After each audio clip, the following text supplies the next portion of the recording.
বিকালে কিছুই ভালো লাগছে না। তাই আজকেও বন্ধুদের ফোন করে আমাদের আড্ডার জায়গায় আসতে বললাম। আমিও সময় মতো আড্ডার জায়গায় পৌঁছে গেলাম। আড্ডা দিতে দিতে আজকেও কখন যে রাত হয়ে গেছে বলতেও পারি না। আবার ছিনতাইকারীর ভয় লাগছে, তাই ফোন হাতে নিয়ে সাবধানে রাখতেই ফোনের দিকে তাকিয়ে দেখি ম্যামের 13টা মিস কল।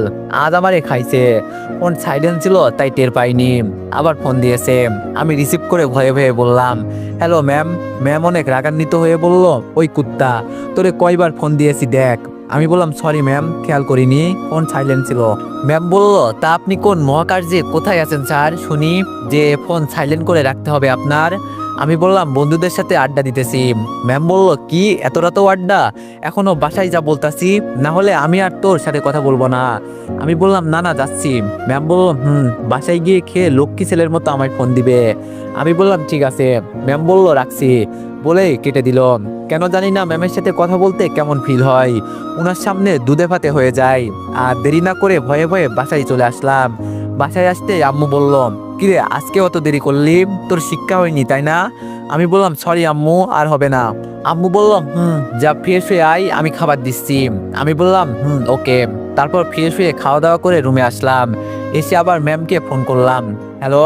ম্যাম বলল, পিচ্ছি স্বপ্নচারী, খাওয়া দাওয়া হয়েছে? আমি বললাম, জি ম্যাম। ম্যাম বলল, এই তো গুড পিচ্ছি, শোনো এত রাত পর্যন্ত বাসার বাইরে থাকবে না। আমি বললাম, ঠিক আছে ম্যাম। ম্যাম বলল, আচ্ছা একটা কথা বলি। আমি বললাম, অবশ্যই। ম্যাম বলল, তোমার কি সিনিয়র মেয়ে পছন্দ? আমি বললাম, কেন ম্যাম? ম্যাম বলল, এই যে আমি তোমার সিনিয়র ম্যাম, তবুও কথা বলো। আমি বললাম, হ্যাঁ ভালোই লাগে। ম্যাম বলল, কেন? আমি বললাম, কারণ সিনিয়র মেয়েরা অনেক বেশি ভালোবাসে আর সাথে শাসনও করে, তবে আদর একটু বেশি করে।